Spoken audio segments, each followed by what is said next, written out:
Indonesia merupakan salah satu negara berkembang dengan tren pertumbuhan ekonomi yang positif dari tahun ke tahun. Data Badan Pusat Statistik (BPS) menunjukkan pertumbuhan ekonomi triwulan 1 tahun 2024 sebesar 5,11%, meningkat dibandingkan dengan pertumbuhan pada triwulan sebelumnya sebesar 5,04%. Namun, pertumbuhan ekonomi ternyata tidak sepenuhnya dapat menjadi tolak ukur kesejahteraan masyarakat. BPS melaporkan persentase penduduk miskin pada Maret 2023 sebesar 9,36% atau sekitar 25,90 juta orang hidup di bawah garis kemiskinan. Kemiskinan terjadi karena seseorang tidak mampu memperoleh pendapatan melebihi garis kemiskinan yang telah ditentukan, yaitu Rp550.500 per kapita per bulan atau Rp2.592.700 per rumah tangga per bulan. Artinya, seseorang harus memiliki penghasilan minimal Rp550.000 per bulan untuk dirinya sendiri atau di atas Rp2.592.700 jika memiliki tanggungan rumah tangga. Lantas, bagaimana kondisi kesejahteraan masyarakat yang menaruh harapan pada kawan jalan? Perkenalkan, saya Biruni Ahmad Safin. Saya Heri Jide Muhammad. Saya Rahmat Hidayat Harahap. Saya Zuliman Ihsanuddin Rudianto. Saya Faizati Nur Laila. Saya Rizna Afrianis. Saya Nona Marta Juwita. Saya Muhammad Asfa Hibatullah.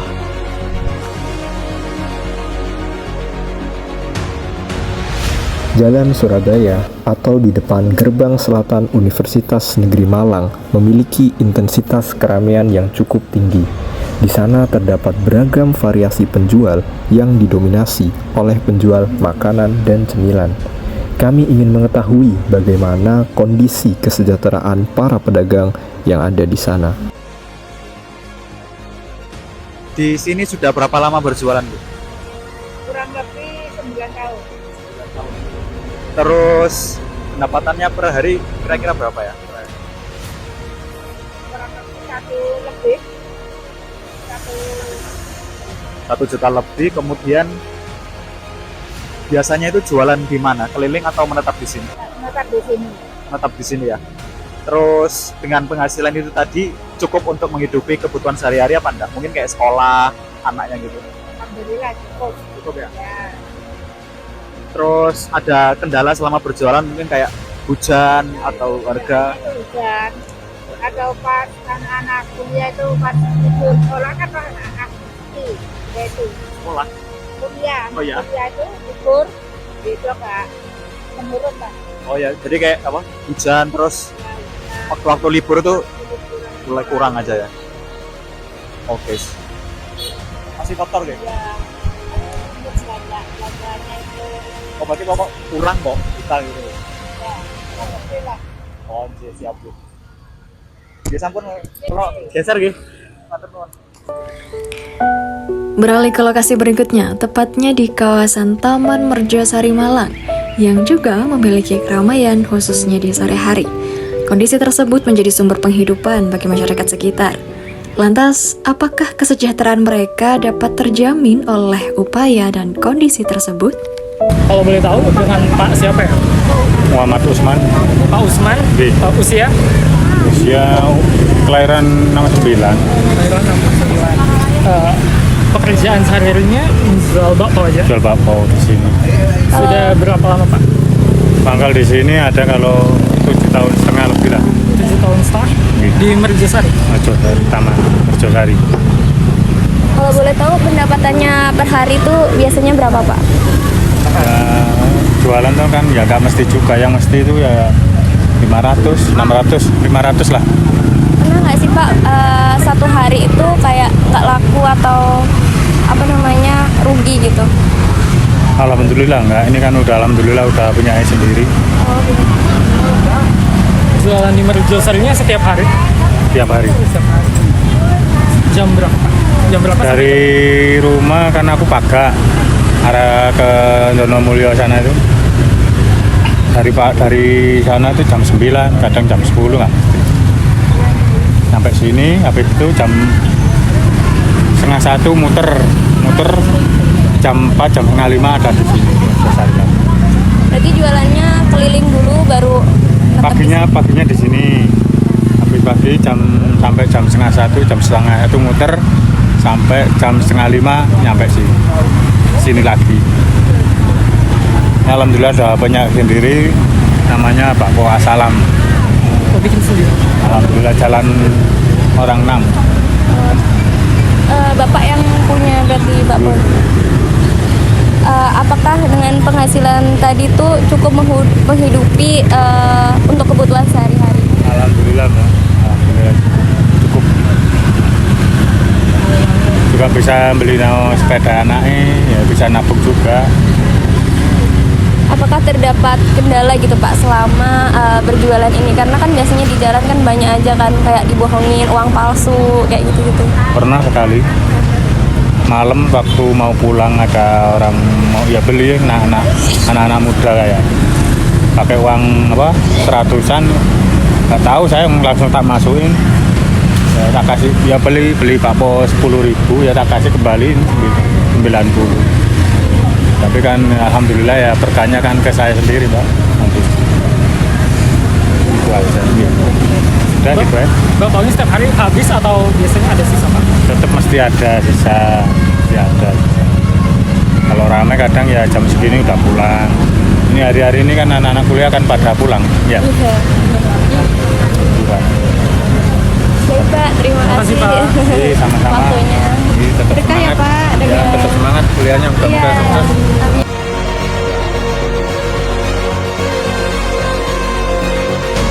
Oke teman-teman, kita mau wawancara ke salah satu, bukan salah satu ya, ke ojek online nih. Jadi memang ojek online kan juga merupakan salah satu usaha untuk memenuhi kebutuhan diri. Nah, oke, kita udah ada untuk orang yang akan diwawancarai. Oke, permisi Pak, Gih. Dengan siapa Pak, kalau boleh tahu? Dengan Bapak Bambang Agus. Oh, dengan Bapak Bang Agus. Perkenalkan saya Haira Jidan Muhammad, panggilannya Jidan gitu. Ya. Oke. Kita di sini mau tanya-tanya nih terkait ngojek gini, Pak. Ya. Nah, Bapak sendiri ini udah mulai narik dari tahun kapan, Pak? Tahun 2017. Oh, tahun 2017. Berarti udah termasuk lama gitu, Pak. Nah, Ya gimana ya, Oke. lumayan tapi. oke. Kalau narik itu Bapak kebutuhan rumahnya itu udah terpenuhi banget atau belum, Pak? Dibilang terpenuhi ya terpenuhi, dibilang belum ya masih belum. Masalahnya Gojek sekarang sama yang dulu kan nggak sama, Mas. Nah, dulu kan ada bonus, sekarang nggak ada bonus. Jadi apa ya, pendapatan agak berkurang banget sekarang, Mas.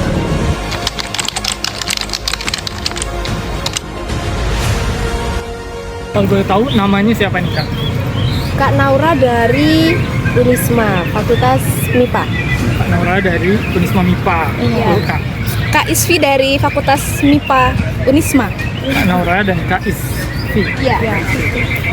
Kita mau tanya nih, Kak. Pendapat Kakak tentang kemiskinan yang ada di negara kita. Bagaimana pendapat? Menurut saya ekonomi di Indonesia itu rendah sekali ya. Kenapa bisa? Mungkin penyebabnya itu karena adanya kebanyakan impor. Terus juga bisa saja dari hasil bumi yang kurang dikelola, dibantu dikelola sama pemerintah. Juga mungkin banyak tambang ilegal, terutama di Kalimantan seperti itu. Itu penyebab ekonomi kita tidak stabil. Gitu. Boleh tahu nggak Bapak umurnya berapa? 23. 23. Kalau boleh tahu pekerjaannya apa, Pak? Masih kuliah. Masih kuliah. Gimana sih pendapat Kakak tentang kondisi kemiskinan yang ada di Indonesia? Kalau menurut saya agak gimana ya? Agak prihatin lah. Soalnya dilihat juga banyak kan yang kayak di jalan-jalan, kayak ngamen gitu, minta-minta di jalan. Ya mungkin kurang adanya lahan buat bekerja mungkin. Kalau enggak, merekanya yang belum bisa nyari kerja. Kalau pendapat Kakak tentang orang-orang tua nih yang di umur senjanya masih itu lebih banyak. Di umur senja kisaran umur berapa? Sekitar umur 60, 70 gitu.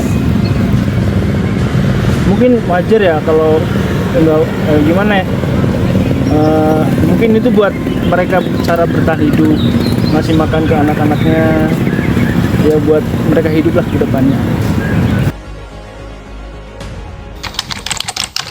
Indonesia dalam menghadapi tantangan dalam hal kemiskinan, terdapat beberapa saran dari kami untuk mengatasinya.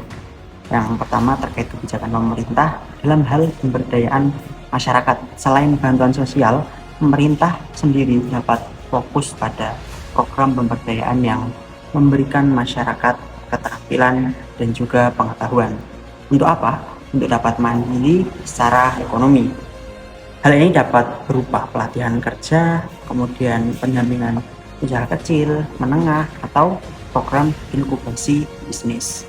Kemudian juga investasi pada pendidikan dan kesehatan, yang mana kesehatan dan pendidikan yang baik menjadi pondasi penting untuk memutus rantai kemiskinan di Indonesia.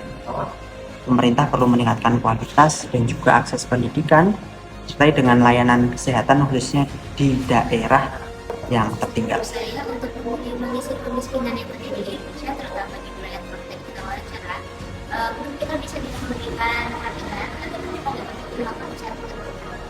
Dan yang kedua, untuk masyarakat yang sudah cukup tua, pemerintah dapat juga dengan memberikan bantuan sosial dan dioptimalkan lagi agar bantuan tersebut tersebut. Itulah Indonesia, sepenggal cerita dari sisi lain keindahannya, bahwa setiap detiknya masih banyak masyarakat yang menyambung asa. Beragam cerita mereka begitu menginspirasi untuk setiap generasi, bahwa perjuangan dan dedikasi menjadi kunci dalam membangun negeri.